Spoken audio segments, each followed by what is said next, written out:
عبد الرحمن نے بیان کیا، انہوں نے ابو ہریرہ رضی اللہ عنہ سے سنا اور انہوں نے رسول اللہ صلی اللہ علیہ وسلم سے سنا۔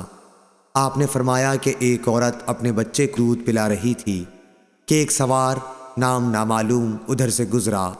وہ اس وقت بھی بچے کو دودھ پلا رہی تھی۔ سوار کی شان دیکھ کر عورت نے دعا کی، اے اللہ میرے بچے کو اس وقت تک موت نہ دینا جب تک کہ اس سوار جیسا نہ ہو جائے۔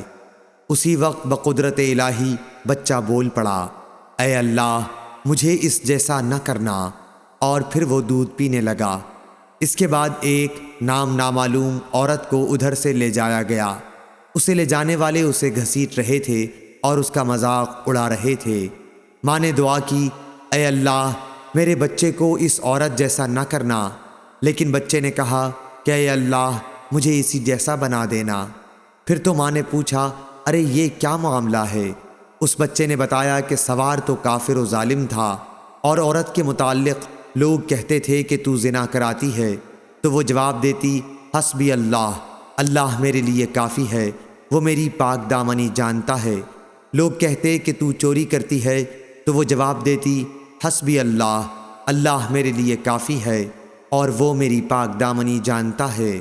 صحیح بخاری حدیث نمبر 3466۔